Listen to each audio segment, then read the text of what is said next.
اسلام ناجائز خوشی سے منع کرتا ہے، جائز خوشی کی حوصلہ افزائی کرتا ہے۔ نبی کریم صلی اللہ علیہ وسلم نے فرمایا کہ جب تم شادی کرو تو ولیمہ ضرور کرنا، چاہے ایک بکری کا بچہ ہی ذبح کرو۔ اور پھر صحیح بخاری میں موجود ہے، حضور علیہ السلام نے فرمایا جب تمہیں کوئی ولیمے کی دعوت دے تو ضرور جانا۔ دونوں باتوں پہ غور کر لیں، یعنی ایک طرف فرمایا خوشی کرنا ضرور، اور دوسری طرف فرمایا جب کوئی خوشی کرے تو اس میں شرکت ضرور کرنا۔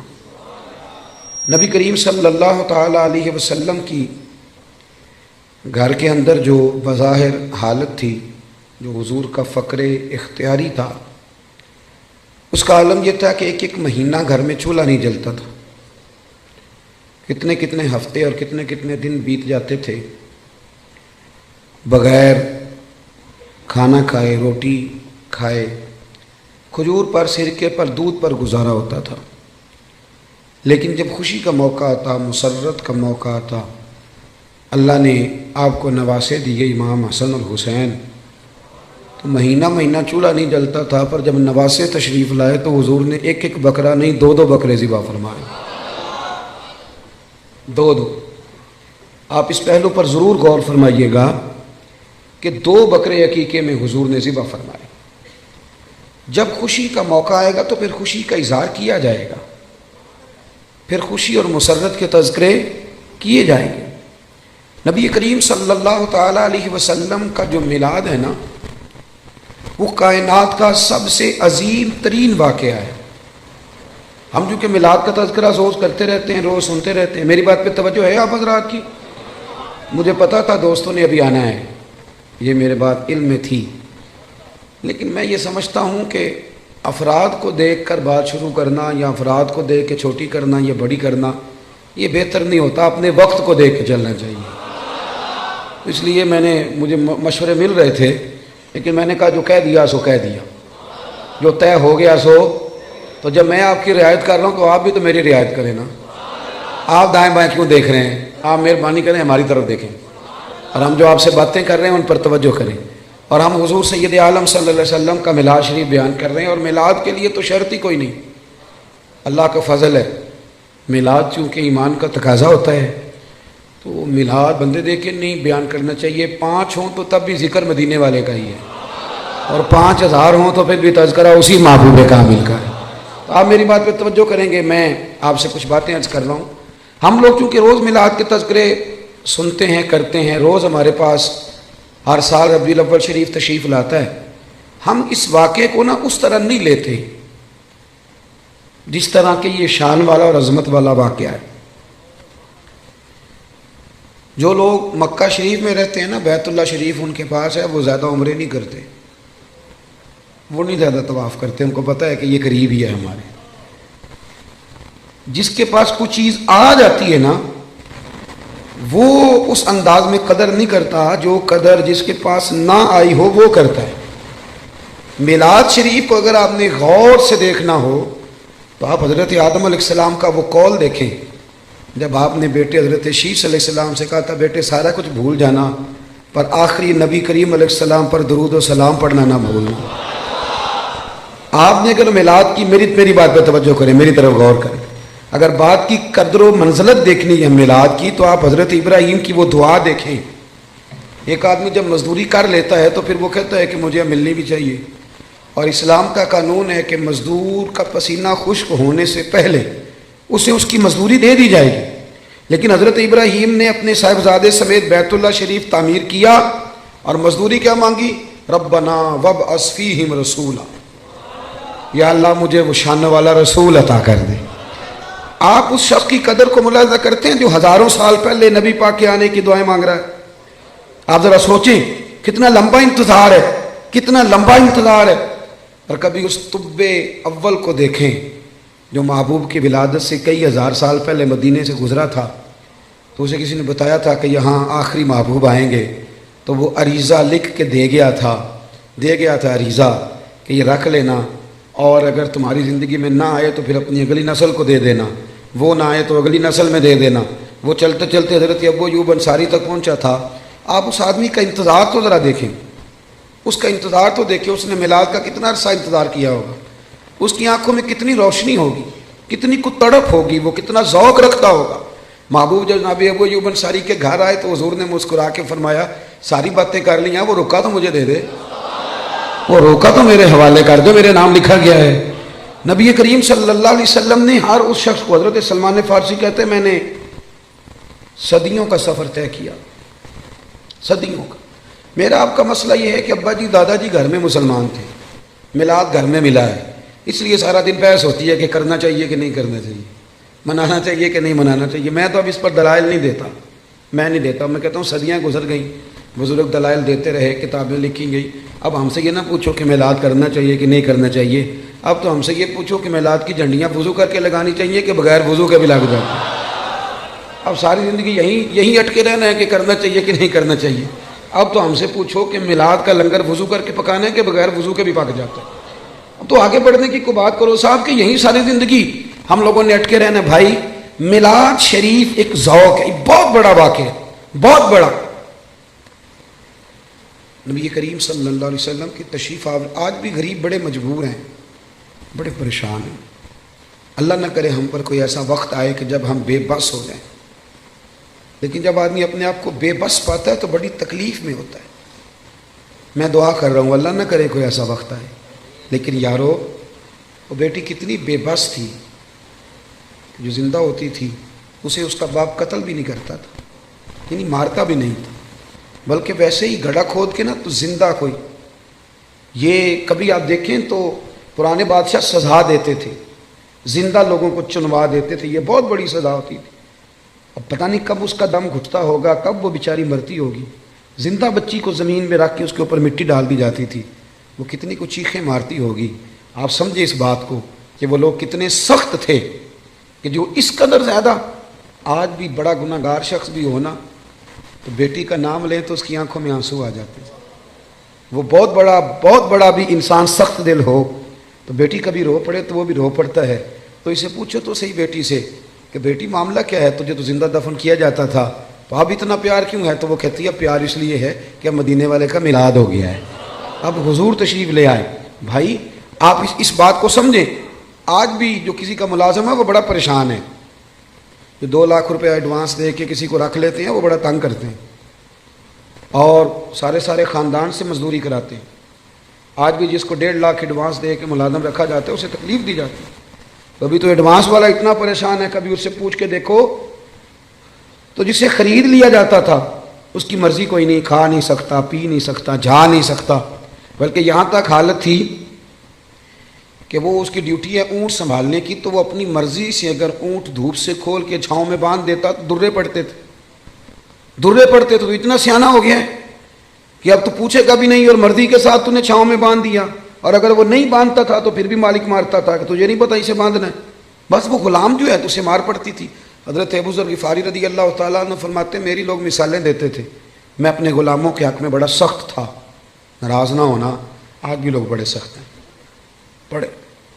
وہ جو ہمارے گھر میں برتن دھوتی ہے نا اس کو لوگ کام والی مائی کہتے ہیں، پڑھا لکھا آدمی کہتا ہے کام والی بی بی آئی ہے کہ نہیں، صفائی والی بی بی آئی ہے کہ نہیں، باتیں ایک ہی ہیں، لیکن اگر اسے پھوپھی کہہ لیا جائے تو اس کی عزت بڑھ جائے گی، اگر اسے خالہ کہہ لیا جائے تو اس کی عزت، بات ایک ہی ہے۔ اگر بچوں کو تھوڑا سکھایا جائے اور وہ اس کو آنٹی کہہ کے پکار لیں تو اس میں کوئی فرق، لیکن ہمارا مزاج ہے نا تھوڑی چدراہٹ بیان کرنا۔ میرے گھر میں 6 ملازم ہیں، اللہ اکبر، یہ لفظ کہتے ہوئے دل نہیں ڈرتا، خوف نہیں آتا، یہ بڑے دلیری سے لوگ جملے بولتے ہیں۔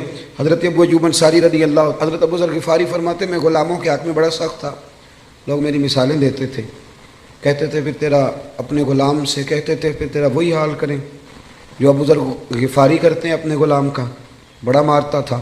کہتے میں کلمہ پڑھنے کے لیے حاضر ہوا نبی کریم کی بارگاہ میں، حضور نے بڑی نصیحتیں فرمائیں۔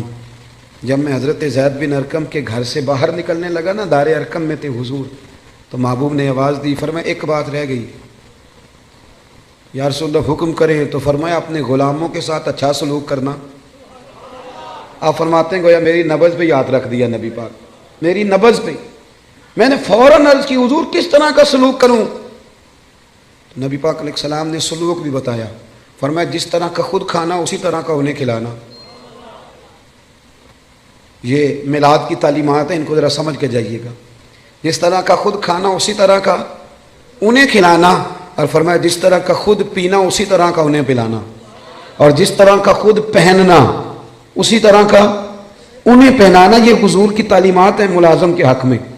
آج پڑھی لکھی سوسائٹی میں یہ ہوتا ہے سارا کچھ، جو بڑا شور کرتے ہیں لبرل لوگ کہ ہم جی بڑے بڑے حقوق بیان کرتے ہیں سوسائٹی میں، تو یہ کرتے ہو سارا کچھ کہ جس طرح کا خود کھانا اسی طرح کا انہیں بھی کھلانا، جس طرح کا خود پینا اسی طرح کا انہیں بھی پلانا۔ حضرت ابو ذر غفاری فرماتے ہیں میرے غلام بڑا ڈرتے تھے، پر میں حضور کی بات سن کے جب گھر گیا نا تو آج میں نے اپنی اہلیہ سے کہا کھانا تم پکاؤ گی، کہ انہوں نے کھانا پکایا تو میں نے خود دسترخوان پہ چنا، آدھے غلام ادھر بٹھا لیے آدھے ادھر بٹھا لیے، میں بیچ میں بیٹھ گیا۔ فرماتے ہوں میرے ساتھ جو غلام بیٹھا تھا وہ بوڑھا تھا، وہ لقمہ اٹھاتا تو ہاتھ کانپتے۔ میں نے انہیں کہا بابا ڈرتے کیوں ہو؟ تو کہنے لگا اب نہیں مجھ سے درے کھائے جاتے، میں بوڑھا ہو گیا ہوں۔ روٹی پہ بٹھا لیا، جو اصل بات ہے وہ بتائیے، ہمیں ڈر آتا ہے آپ سے۔ تو حضرت ابو ذر غفاری فرماتے میں کبھی نہیں رویا تھا پر آج میں رو پڑا۔ میں نے کہا بابا اب تمہیں کوئی بھی نہیں مارے گا، اب تم پر کوئی درے نہیں برسائے گا، اب تمہارے سفید بالوں کی قدر ہوگی۔ وہ کہنے لگے اب کیا ہوا ہے؟ تو میں نے کہا میں مدینے والے رسول کا غلام بن گیا ہوں، اور حضور نے حکم دیا ہے غلاموں کے ساتھ اچھا سلوک کرنے کا۔ بھائی میلاد، آپ ذرا پس منظر میں جائیں، میلاد کو ذرا دیکھیں۔ میں نا اس سال ربیع الاول شریف پہ نا ہر محفل میں دوستوں کو ایک مشورہ دے رہا ہوں، آپ کو بھی دے دوں؟ جو چپ ہے ان کی ہاں ہے کہ نہ ہے؟ اللہ جزائے خیر دے آپ کو۔ کچھ چپ بھی بیٹھے ہوئے ہیں نا جی، جو بندے چپ ہوتے ہیں وہ کبھی کبھی گھورتے بھی ہیں تھوڑا سا، تو بندہ پریشان بھی ہوتا ہے کہ اب یہ گھور رہا ہے، اللہ جانے کیا بات ہے۔ تو آپ تو خوش ہیں نا، خوش اس لیے ہونا چاہیے کہ میلاد شریف کا موقع ہے۔ نثار تیری چہل پہل پہ ہزاروں عید ربیع الاول، سوائے ابلیس کے جہاں میں سبھی تو خوشیاں منا رہے۔ تو میرے عزیز آپ میری بات پہ توجہ، میں ایک مشورہ دے رہا ہوں دوستوں کو۔ میں کہتا ہوں کہ میلاد شریف نا ہمارے یہاں رسمن بھی بنایا جانے لگا ہے۔ کچھ لوگ میلاد آتا ہے تو کچھ لوگوں کا سیزن آ جاتا ہے، ان کا سیزن شروع، ریٹ لگنے لگتے ہیں، باہر کی نہیں ہونے لگتی ہے، ماحول شروع ہوتا ہے۔ کچھ چندے مانگنے والے ہیں وہ بھی چونکوں میں پلیٹیں لے کے کھڑے ہو جاتے ہیں۔ ایک طرف یہ دعویٰ کرتے ہو کہ ہم نبی پاک کے نام کا کھاتے ہیں، ہمارا سارا کچھ حضور کا صدقہ، اور میلاد کی باری آئے تو چندے مانگتے ہو۔ سارے سال میں ایک محفل تو اپنی جیب سے کرا لو، ایک ہی جیب سے کرا لو، چلو علامہ صاحب بھی ایک جیب سے کرا لیں، پیر صاحب بھی ایک جیب سے کرا لیں، کوئی ایک تو جیب سے کراؤ۔ ایک طرف کہتے ہو حضور کے نام کا کھاتے ہیں، دوسری سے پلیٹیں لے کے کھڑے ہو چونکوں میں، یہ کیا مانا ہوں؟ میرے عزیز میلاد جذبات کے ساتھ منائیں، میلاد شوق کے ساتھ منائیں۔ بہت بڑا چودھری، نواب، سیٹھ، بہت بڑا جو ہے وہ انڈسٹری کا مالک 12 ربیع الاول شریف کو نا صبح صبح جھاڑو لے لے اور اپنے محلے کی مسجد میں جا کے جھاڑو دینا شروع کر دے۔ وہ سارے لوگ پوچھیں سیٹھ صاحب آپ نے تو کبھی خود اٹھ کے پانی کا پیالہ نہیں پیا، آج خیریت ہے؟ تو اس کی آنکھیں آنسو بہائیں، وہ کہے یارو آج میں صفائی کروں گا، اس لیے کہ آج کوئی معمولی دن نہیں، آج میرے نبی کریم کے میلاد شریف کا دن ہے۔ یہ ذوق بنے ذوق۔ علامہ صاحب، پیر صاحب، مفتی صاحب وہ جھاڑو لے لے اور مسجد کی گلی میں صفائی شروع کر دیں، سارے شاگرد اور مرید اور عقیدت مند اور حضرت میں کرتا ہوں مجھے دے دیں، وہ کہ نہیں یار تو پیچھے ہٹ جا، مجھ سے تو کسی نے سلام نہیں لینی تھی، میرا تو کسی نے حال نہیں پوچھنا تھا، یہ میری جتنی شانیں ہیں یہ مدینے والے محبوب کے میلاد کا ہی صدقہ ہے۔ آج حضور کا میلاد شریف ہے، 2 جوڑے لے لیے بھائی نے، ایک مٹھائی کا ڈبہ لے لیا اور 10 ربیع الاول کو اپنی بہن کے گھر چلا گیا، جا کے نا اسے مٹھائی کھلائی، 2 جوڑے کپڑوں کے دیے، تو ہم شیرہ بول پڑی، کہنے لگی بھائی تیرے پاس تو ٹائم ہی نہیں ہوتا، تو کیسے آ گیا ہے؟ تو کیسے آ گیا؟ تو بھائی کی آنکھیں چمک پڑی، وہ کہنے لگا بہن 2 دن بعد نا میرے نبی پاک کا میلاد شریف ہے، تو میں عید میلاد والی عید ہی دینے آیا ہوں۔ تو بہن رو پڑی، نے سارے محلے کو بتایا میرا بھائی اپنے نبی سے بڑا ہی پیار کرتا ہے۔ بڑے میلاد میں نا جذبات نہیں شامل ہوتے، اب بات رسمن رہ جاتی۔ اب وہ کیفیات جو آدمی اپنے بیٹے کی شادی رکھتا ہے، اس کی بہن اور بہنوئی اگر ناراض ہوں تو وہ منانے نہیں جاتا ان کو، بتاؤ یار شادی ہے، خوشی تمہارے بغیر نہیں ہو سکتی۔ تو میلاد شریف کی جس نے خوشی کرنی ہے اس کے سارے رشتہ دار ناراض ہو تو اس نے خوشی کیسے منا لی؟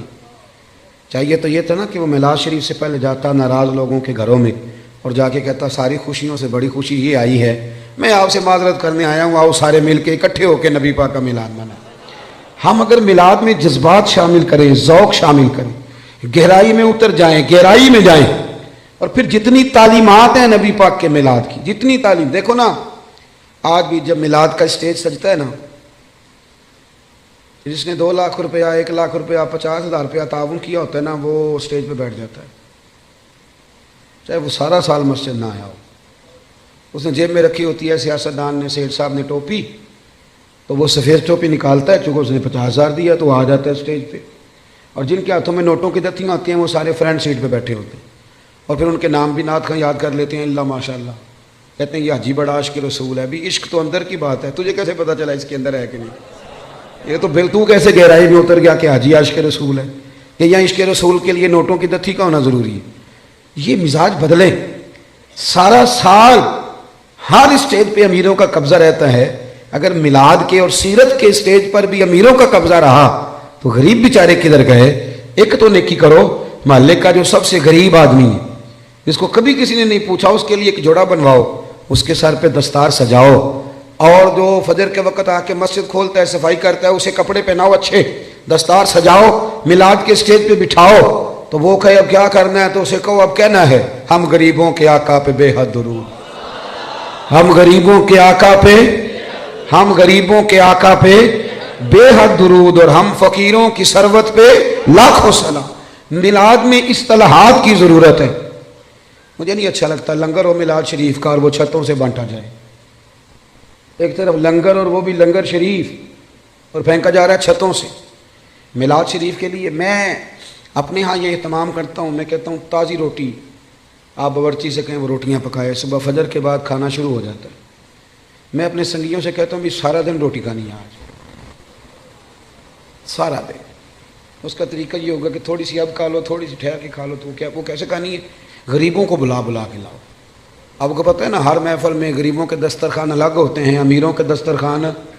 پیر صاحب کو چونکہ گلے کی تکلیف ہوتی ہے تو ان کے لیے اللہ ماشاءاللہ دیسی گھی کی یخنی الگ تیار ہوتی ہے، کالی مرچ والی، انہوں نے الگ کھانی ہوتی ہے، وہ سارا بندوبست الگ سے تیار ہوتا ہے، اور غریب آدمی کو پھینکے جاتے ہیں یوں کر۔ یہ اعزاز نہیں۔ میری بات کی سمجھ آ رہی ہے؟ آپ مجھے بتائیں کہ آپ بیٹے کی شادی کریں تو شاپر پھینکیں گے، ڈبے پھینکیں گے، آپ چھتوں سے پھینکیں گے؟ آپ لوگ کہیں گے یہ کیا طریقہ ہے؟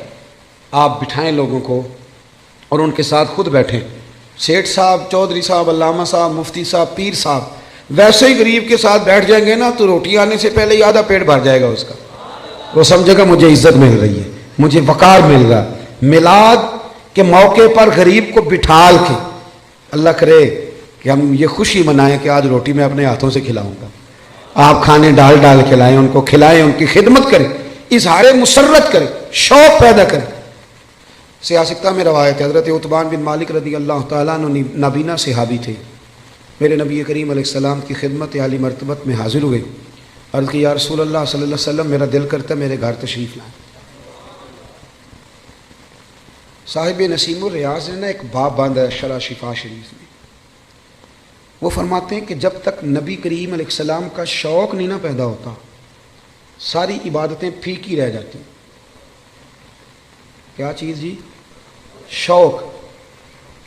نبی کریم علیہ السلام فرماتے ہیں، رب فرماتا ہے جو مجھ سے ملنے کا شوق رکھتا ہے نا، اللہ فرماتا ہے میں بھی اسے ملنا چاہتا ہوں، اور جس کے دل میں کبھی خواہش نہ پیدا ہوئی کہ میں اپنے رب سے ملوں، رب بھی اس کی ملاقات کو پسند نہیں۔ یہ شوق یعنی حضور علیہ السلام کا شوق، محبوب کے لیے اہتمام، بندوبست، یہ ضروری ہے۔ حضرت عتبان بن مالک عرض کرنے لگے یا رسول اللہ کبھی میرے گھر آئیں، تو نبی رحمت سید عالم صلی اللہ علیہ وسلم نے فرمایا کل ظہر کے بعد آؤں گا۔ کتنے لوگ آئیں؟ عرض کی حضور ظہر کے نمازی سارے ہی آ جائیں۔ حضرت ابو ہریرہ رضی اللہ تعالیٰ عنہ فرماتے ہیں ظہر کے نمازی سارے پہنچ گئے، آپ نے مجھ سے ناراض نہیں ہونا کیونکہ آج آپ نے سننے کے بلایا ہے، تو جو میں سنا سکتا ہوں وہی سنانا ہے نا، میں نے جو مجھے آتا ہے وہی سنانا ہے نا آپ حضرات کو۔ میرا یہ دعویٰ ہے کہ نعرے سارے لوگ ہی لگاتے ہیں لیکن اپنے اپنے وقت پہ نعرے۔ حضرت ابو ہریرہ فرماتے ہیں کہ جب ہم ان کے گھر گئے تو وہ نعرے لگانے لگے، اور نعرے وہ پتہ کیا لگاتے تھے؟ کہتے تھے لوگوں ذرا جھانک کے تو دیکھو، دنیا میں جو سب سے زیادہ عزت والے ہیں وہ میرے مہمان بنے ہوئے ہیں۔ مجھے ایک سیٹھ صاحب کہنے لگے رات محفل میلاد تھی، نعت خوانوں نے اور واعظین نے سونے نہیں دیا، تو آپ یہ نہ کریں غریبوں کو دے دیں. میں نے کہا سیٹھ صاحب آپ گئے تھے محفل میں؟ کہنے لگے نہیں. تو میں نے کہا پہلے بھی تو وہاں غریب ہی کھانے جاتے ہیں, امیر کون سا ہوتا ہے ادھر؟ امیر تو جاتا ہے جب ایم پی اے جلسہ کرے تب, وہ تو جب ایم این اے کا جلسہ ہوتا ہے تب جاتا ہے, تو وہاں تو پہلے بھی غریب ہی جاتے ہیں. تو اور نہ کسی غریب کو اگر کوئی رہ گیا تو وہ ہمیں دے دو, ہم اسے بھی کھلا دیتے ہیں. ورنہ میلاد کی محفلوں میں, اور میں صحیح کہہ رہا ہوں کہ نہیں؟ اور اس کی دلیل ہے ہمارے پاس. نبی پاک علیہ السلام نے فرمایا میرا دین غریبوں میں آیا, غریبوں میں رہے گا, اور جب میں قیامت میں جنت میں جاؤں گا تو میرے آگے پیچھے دائیں بائیں غریب لوگ ہی ہوں گے. تو یہ تو طے شدہ بات ہے. تو آپ مزید کس غریب کی بات کر رہے ہیں وہ بتا دیں, آپ اس کو بھی شامل کر لیتے ہیں. دوست, نعرے تو کوئی نہ کوئی اپنے اپنے وقت پہ لگاتا ہی ہے. یارو صبح الیکشن شروع ہو جائے تو جو آدمی بڑا سنجیدہ ہے نا, بڑا سیانا ہے, وہ اپنی گاڑی پہ جھنڈا بھی لگائے گا, اس پہ پوسٹر بھی لگائے گا, اپنی جیب سے فلیکسیں بھی بنوائے گا, فوٹو بھی لگائے گا, اپنے دروازے کے سامنے دفتر بھی کھولے گا, اور وہاں وہ کھانے کے بندوبست بھی کرے گا, اور جب ریلی نکالنی ہوگی تو ریلی بھی نکالے گا, نعرے لگانے ہوں گے تو نعرے بھی لگائے گا. وہ الگ بات ہے کہ الیکشن کے 6 ماہ کے بعد کہے گا اوہو بھول گیا ہو, غلط بندے کو ووٹ دے بیٹھا ہوں. لیکن نعرے سیٹھ صاحب بھی لگاتے ہیں, نعرے وکلاء بھی نہیں لگاتے. ہاں نہ تو کرے نا, نہیں لگاتے تو میں بتاتا ہوں لگاتے ہیں. سارے اپنے اپنے پروگراموں پہ نعرے لگاتے ہیں, لیکن 6 ماہ کے بعد کہتے ہیں غلطی ہو گئی, غلط آدمی کے نعرے لگا بیٹھے. اور یارو چھوڑو, کب تک جھوٹوں کے نعرے لگاؤ گے؟ ہمارے ساتھ مل جاؤ, پہلے دن سے سچے نبی کے نعرے لگا رہے ہیں, ایک دن بھی سجدہ صاحب نہیں کرنا پڑا, ایک دن بھی سجدہ صاحب نہیں, پہلے دن سے لگا رہے ہیں. اور اعلیٰ حضرت فرماتے ہیں حشر تک ڈالیں گے پیدائش مولا کی دھوم, مثل فارس نجد کے کل ایک گراتے جائیں. او بھائی ادھر آ جائیں, سچے محبوب. حضرت ابو ہریرہ فرماتے ہیں انہوں نے نا شور کرنا شروع کیا, کہنے لگے لوگوں آؤ دیکھو جو سب سے زیادہ عزت والے ہیں وہ میرے مہمان بنے ہوئے. پھر انہوں نے کیا کیا, سارے محلے کی دعوت پکائی. نبی کریم علیہ السلام نے فرمایا ہمیں بلایا تو اب بتاؤ کرنا کیا ہے؟ تو عرض کرنے لگے یا رسول اللہ صلی اللہ علیہ وسلم میرے گھر کے کسی کونے میں 2 رکعتیں نماز پڑھ دیں, میں جب تک زندہ رہوں گا وہاں سجدے ہی ادا کرتا رہوں گا. صحابہ کرام کا جو وابستگی ہے نا ذات رسالت کے ساتھ. ذات ہمارے ہاں ایک تو وہ طبقہ ہے جو بیچارہ ابھی تک ابحاث میں الجھا ہوا ہے, اور ایک ہم لوگ ہیں جو منانے والے. ہمارا وہ ذوق, وہ خوبصورتی, وہ حسن, وہ وارفتگی. یارو دیکھو نا, ایک میں ہوں جو کہہ رہا ہوں میلاد کرنا چاہیے, اور ایک وہ شخص ہے جو ریڑھی لگاتا ہے, مزدوری کرتا ہے بیچارہ, اور روزانہ 100 روپیہ بچاتا ہے, پھر وہ بچا کے پیسے جمع کرتا ہے, پھر وہ سال کے بعد کسی نعت خواں کو, قاری کو, کسی خطیب کو دعوت دیتا ہے, پھر وہ دریاں بچھاتا ہے, پھر حسب توفیق وہ روٹی پکاتا ہے, پھر وہ لوگوں کو پیغام دیتا ہے. نہ اس کی فوٹو آتی ہے, نہ وہ اسٹیج پہ بیٹھتا ہے, نہ اس کا اشتہار پہ نام آتا ہے. لیکن ایک بات تو پکی ہے نا کہ اس نے غربتوں میں رہ کے جب ذکر رسول کی بزم سجائی ہے تو یہ تو دعویٰ ہے نا کہ اس کی روح کا رشتہ ہے مدینے والے رسول کے ساتھ, اس کی روح کا رشتہ ہے. ہمیں اپنی نسلوں کو, بچوں کو بتانا چاہیے. اور پھر پوری دنیا میں جب آپ میلاد مناتے ہیں تو پیغام امن جاتا ہے. پوری دنیا میں ایک دفعہ میلاد کی جلسے کو معمولی نہ سمجھے, میری طرف دیکھیں. جب آپ میلاد مناتے ہیں تو میری طرح کا بالکل چھوٹا آدمی بھی ہو تو یہ تو وہ بتاتا ہے نا کہ حضور کے آنے سے پہلے بیٹیاں ذبح ہوتی تھیں, یہ تو وہ بتاتا ہے نا غلام بکتے تھے, یہ تو بتاتا ہے نا کہ ماں باپ کی کوئی قدر ہے. یہ ہر جگہ ہوتا ہے کہ نہیں ہوتا؟ ہر میلاد میں, بلکہ کئی لوگ شکوہ بھی کرتے ہیں, لو جی ہر سال وہی بات چھیڑ دیتے ہیں. تو میں کہتا ہوں یہی تو بات ضروری ہے چھیڑنی. ہر آدمی یہ ہر سال یہ بات بتلاتا ہے نا کہ غلام بکتے تھے, ہر سال ہر آدمی یہ بات کرتا ہے کہ ماں باپ منڈیوں میں بیچے جاتے تھے. تو جب آپ ربیع الاول شریف میں میلاد مناتے ہیں نا تو نبی پاک کی تعلیمات نئے سرے سے پوری دنیا کے اندر پھیلتی ہیں, نئے سرے سے, نئے سرے سے. اور میں نے دیکھا ہے, میں نے ملک سے باہر بھی دیکھا ہے کہ صرف ایک زبان میں نہیں, ہر زبان میں میلاد کے جب تذکرے چھڑتے ہیں ہر زبان میں, تو پوری دنیا میں یہ پیغام جاتا ہے کہ یہ 12 ربیع الاول کے جو ایام ہے یہ پیغام امن کے ایام, یہ پیغام محبت کے ایام. یہاں عورتوں کے حقوق کی بات ہوگی, یہاں جانوروں کے حقوق کی بات ہوگی, یہاں ماں باپ کے حقوق کا ذکر ہوگا, یہاں پڑوسی کے حقوق کا ذکر ہوگا, یہاں بیٹی کی بابت بتایا جائے گا. ایک بات اور آپ سے کرنی ہے, اس پر بھی آپ نے خاص توجہ کرنی ہے. انسان کچھ چیزیں ایسی ہوتی ہیں جو اس کی تقریر سے ثابت ہوتی ہیں, اور کچھ چیزیں ایسی ہوتی ہیں جو اس کے عمل سے ثابت. ہمارا زمانہ نہ تیز لوگوں کا زمانہ ہے, لوگ آگے بڑھ کے نا اپنا بتانا چاہتے ہیں. اپنا بتانے سے بات نہیں بنتی، عمل کرنے سے بات بنتی. میں اپنے دوستوں کو اکثر مشورہ دیتا ہوں کہ کبھی کسی کو شیشے میں اتارنے کی کوشش نہ کرنا. اگر تم نے کسی کو شیشے میں اتارا تو دنیا بڑی تیز ہے، وہ تمہیں شیشے میں اتار لے گا. مت کوئی ایسا کام نہ کرنا. اخلاص حسن ہے زندگی کا. اخلاص والے لوگ اداکار نہیں ہوتے، وہ جو ہوتے ہیں وہ اصل ہی ہوتے ہیں. وہ جو ہوتے ہیں وہ اصل ہوتے ہیں، ان میں کوئی اداکاری نہیں ہوتی. میلاد شریف کا عنوان اور میرے نبی کریم صلی اللہ تعالی وسلم کی تشریف آوری، اس نے دنیا سے ہر ملمہ سازی کو دور کر دیا اور احساس، اخلاص، ان چیزوں کو بیدار کر دیا. حضور کے آنے سے پہلے رشتے سارے ہی تھے.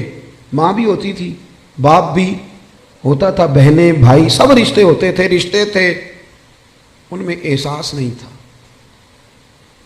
اگر میلاد منانے والے میں احساس ہی نہ ہو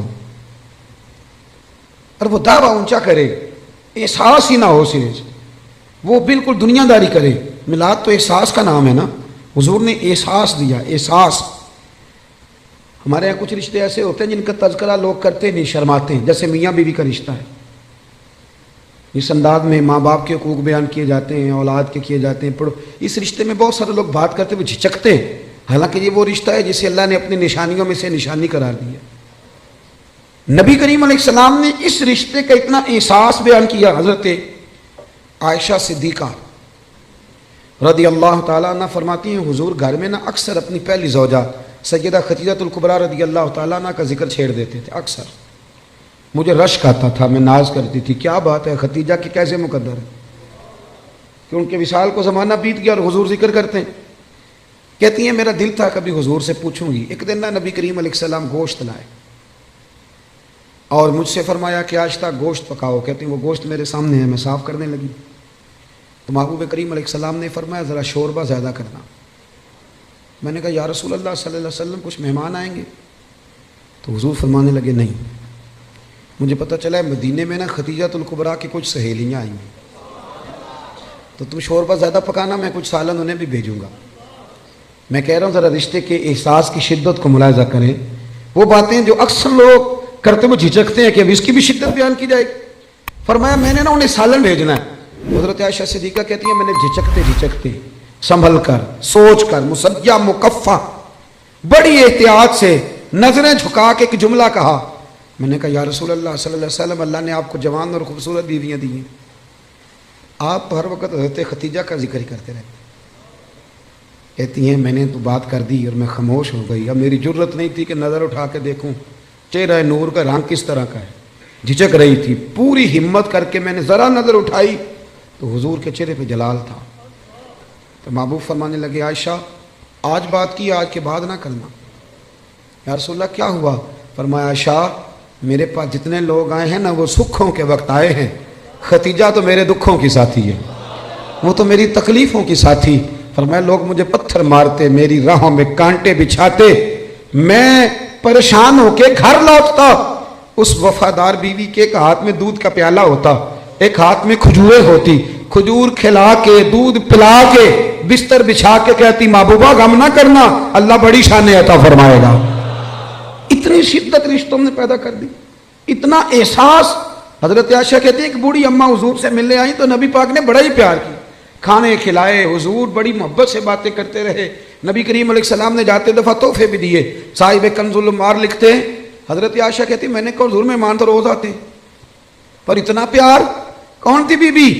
محبوب فرمانے لگے خدیجہ الکبریٰ کی سہیلی تھی، یہ آتی تھی خدیجہ ٹائم دیتی تھی. کیا خوبصورت جملہ ہے. فرمایا میں نے آج خدیجہ کے طریقے کو زندہ رکھا ہے، میں نے اسے وقت دیا. حسن العہد من الایمان. محبوب فرمانے لگے اچھے طریقے سے رشتے نبھانا یہ بھی ایمان کا حصہ ہے. او میرے دوست رشتوں کی شدت ہو. او یار چھوڑ ایسے ہی تم باتیں سن سن کے ادھر ادھر سے اپنے سگے بھائی کا مخالف ہو گیا. بھائی سے پیار کر، بھائی سے محبت کر. میلاد کا معنی رشتوں میں حسن پیدا کرنا. ایک صحابی نے آ کے عرض کی یا رسول اللہ یہ میرا بھائی آپ کے پاس ہی بیٹھا رہتا ہے، مشکات میں موجود، سارے کام تو مجھے کرنے پڑتے ہیں. تو میلاد والے محبوب نے کیا خوبصورت جملہ کہا. فرمایا جا جا کے ڈیوٹی کر، رب جو تجھے رزق دیتا ہے نا وہ اس کی برکت سے عطا کرتا ہے. اتنا حسن پیدا کر دیا رشتوں میں. اتنا. او یار بہن کے لیے جو جذبات نبی پاک نے بیان فرمائے، حضرت شیمہ حضور کی رضائی بہن تھی. توجہ ہے میری بات پر؟ میں ایک شکوہ کر لوں آپ دوستوں سے ہلکا سا. بھائی نہ یاروں کو ٹائم دیتے ہیں، بہنوں کو نہیں دیتے، فون بھی نہیں کرتے. بہن پردیس میں نہ انتظار کرتی رہتی ہے کہ چلو کبھی بات کریں. میں آپ کو بڑی ذمہ داری سے کہتا ہوں، میرے ایک سنگی نے ایک دفعہ کہا کہ پیر صاحب میرے لیے دعا کرنا. تو میں نے اسے کہا یار میں تو مصروف آدمی ہوں، میں کوشش کرتا ہوں کہ یا اللہ جن جن نے دعاؤں کے لیے کہا صاحب کی قبول کر. کہنے لگا میں بڑا پریشان ہوں، نام لے کے کریں. میں نے کہا میں نہیں وعدہ کرتا. ہاں اگر تو نے صحیح دعا کرانی ہے نا رونے والی تو اپنی بہن سے کہے. وہ تو اشارہ دے جا کے میرے لیے دعا کرنا تو مسلح بھگو دے گی رات کو رو رو. ہاں بیٹی سے کہے. اور اگر بہت جلدی قبول کرانی ہے تو پھر اپنی اماں کے کان میں کہے. پھر دیکھ تیرے لیے کس طرح دروازہ کھلتا ہے. اور میرے نبی کریم نے وعدہ بھی فرمایا ہے. حضور فرماتے ہیں جب ماں باپ اولاد کے لیے ہاتھ اٹھاتے ہیں تو رب خالی لوٹاتا ہی نہیں.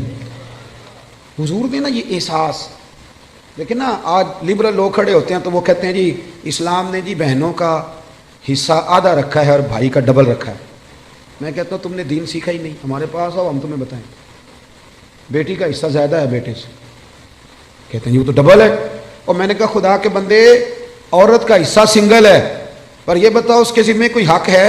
بچوں کا نان نفقہ ماں کی ذمہ داری کے باپ کی؟ بیوی کا نان و نفقہ اس نے دینا ہے، بچوں کی پرورش خاوند نے کرنی ہے. ماں باپ کی ذمہ داری کس نے اٹھانی ہے؟ عورت کا حصہ سنگل ہے، ذمہ داری کوئی بھی نہیں. وہ سارا اس کے پاس بجٹ ہی بجٹ ہے. وہ لگا دے تو اس کی مہربانی، خرچ کرے تو اچھا، ورنہ اس کے ذمہ کوئی حق نہیں ہے سوائے اس کے کہ زکوٰۃ فرض ہو جائے یا حج فرض ہو جائے یا قربانی واجب ہو جائے. اس کے ذمہ کوئی حقوق. مرد کا حصہ ڈبل ہے پر ذرا اس کی ذمہ داریاں تو دیکھ. وہ میری طرف دیکھ کے خوش ہونے لگا، کہنے لگا صاحب آج تو آپ نے رخ ہی بدل دیا بات کا. اور میں نے کہا آپ دور بیٹھ کے باتیں سنتے ہیں نا، آپ کبھی قریب آئیں. جتنا جتنا میرے محبوب کا دین پڑھتے جاؤ گے نا میرے محبوب کے غلام بنتے جاؤ گے، گدائی کرتے جاؤ گے رسول کریم. حضرت شیمہ حضور کی رضائی بہن تھی، حضرت حلیمہ سعدیہ کی بیٹی. ان کے قبیلے پر مسلمانوں نے باقاعدہ حملہ کیا، گرفتار ہوئے لوگ اور بڑی سخت جنگ لڑی مسلمانوں. یہ جب آئی نا مدینے تو حضرت ابو ہریرہ کہتے ہیں آگے کہنے لگی میری نا اپنے نبی کریم علیہ السلام سے ملاقات کراؤ. تو میں نے بی بی کا دوپٹہ دیکھا تو پرانا تھا، میں نے حالت دیکھی تو اس کی پرانی تھی، سادے کپڑے. کہنے لگی کراؤ نا میری ملاقات. اللہ اکبر. 2-3 دفعہ کہا تو میں نے کہا تم کون ہو؟ کہنے لگی جا کے نا تو محبوب کی بارگاہ میں عرض کرو کہ یا رسول اللہ شیمہ آئی ہے، کان میں کہو. حضرت ابو ہریرہ کہتے ہیں کہ میں اس کی باتیں سن رہا تھا، مجھے یقین نہیں تھا. میں نے کہا یہ بی بی کس طرح بول رہی ہے؟ یہ اعتماد اگر ہوتا ہے تو صرف بہن کو ہی ہوتا ہے، یہ رنگ اسی کا ہوتا ہے. کہتے ہیں میں گیا اور میں نے جا کے حضور کے کان میں کہا یا رسول اللہ ایک بی بی ہے سادے سے کپڑے، جو لوگ گرفتار ہو کے ہیں ان میں آئی، کہتی میرا نام شیمہ ہے. حضرت ابو ہریرہ کہتے ہیں محبوب نے تو دونوں مقدس آنکھیں کھول کے میری طرف دیکھا، فرمایا شیمہ. یا رسول اللہ. ہاں. کہتے ہیں حضور اتنی تیزی سے اٹھے کہ چادر مبارک منبر پہ رہ گئے. محبوب گھر لے گئے، کہا عائشہ کو بھی بلاؤ، فاطمہ کو بھی بلاؤ، سودا اور افسا کو بھی بلاؤ، میری ہمشیرہ آئی ہے. کھانے بننے لگے، خدمتیں ہونے لگی. سارا زمانہ ترستا ہے کہ مدینے میں کوئی کلی بن جائے، پر میرے محبوب فرمانے لگے شیمہ تو پسند کرے تو تیرے لیے مدینے میں مکان نہ بنا دوں، اگر تو کہے تو میرے پاس رہ جا میری بہن، یہاں رہ جا. حضرت عائشہ کہتی میں رو رہی تھی کہ محبوب اتنا پیار اتنی محبت وہ رضائی بہن کے ساتھ. میلاد تو احساس کا نام ہے، تیرے اندر احساس ہی نہ ہو اور تو خالی نعرے لگا کہ گھر لوٹ آئے تو تو میلاد کو کیا سمجھا؟ تو مقصد تک کیسے پہنچا؟ میرے عزیز غور کرے. حضرت شیمہ کہنے لگی نہیں میں نے واپس جانا ہے. اور میں ٹھیک ہے میں تیاری کرا دیتا ہوں. کہنے لگی اکیلی نہیں جاؤں گی، میرا جتنا قبیلہ گرفتار ہوا ہے سارا آزاد کریں. حضرت عائشہ کہتی ہیں پہلے جتنی بھی باتیں ہوتی تھی مشورے سے ہوتی، صحابہ کو بلایا جاتا، مشورہ کیا جاتا، لیکن ادھر بہن کے لب ہلے آزاد کرنے، ادھر حضور نے مشورے نہیں لیا، فرمایا جا سارے ہی آزاد ہیں بغیر مشورے. احساس کا نام میلاد ہے. تھوڑا احساس. آپ یقین کریں کبھی کبھی بڑی دقت ہوتی ہے، محافل میلاد میں بڑی دقت ہوتی ہے. یار آپ احساس ہی نہیں کر رہے، آپ سمجھ نہیں رہے چیزوں کو کہ یہ کس قدر خوبصورتی کا موقع ہے. پوری دنیا کے احساس کا پیغام اگر دیا جا سکتا ہے تو میلاد شریف کے نام پر دیا جا سکتا ہے، میلاد النبی کے نام پر. ایک بات اور کرتا ہوں بات سمیٹنے سے پہلے. حضرت ام ایمن رضی اللہ تعالیٰ عنہ، یہ حضرت عبداللہ جو محبوب کے والد گرامی ہیں، حضرت عبداللہ رضی اللہ تعالیٰ عنہ کی آزاد کردہ کنیز تھی. حضرت آمنہ کی بھی انہوں نے خدمت کی، نبی کریم کو دودھ بھی پلایا۔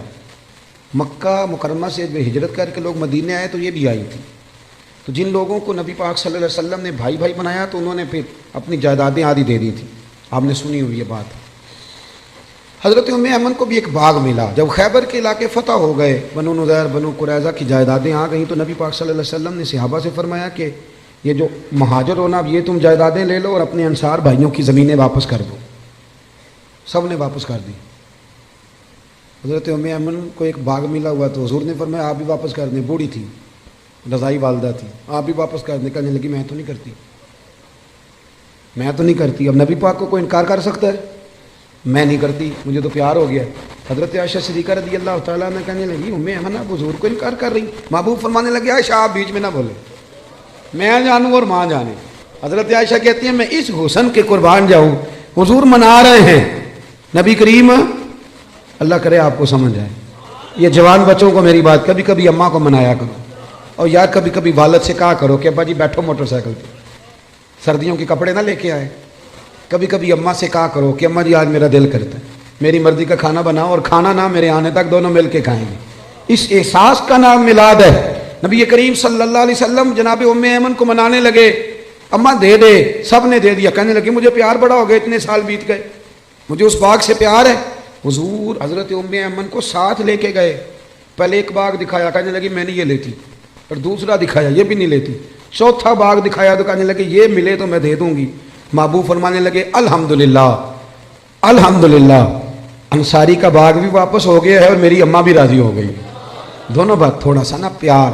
آپ یقین کریں اس طرح لڑتے ہیں لوگ چوکوں اور بازاروں میں، اتنی گھٹن ہے اور بڑے پریشان ہیں لوگ، بڑی دقت ہے۔ وجہ صرف اتنی ہے کہ وہ جو احساس ہے نا کہ میں ہوں اور اس کے بعد پھر دوبارہ میں ہوں، یہ کبھی ختم ہو جائے نا۔ اور سب نے کوئی نہ کوئی بات اوڑھ لی ہے۔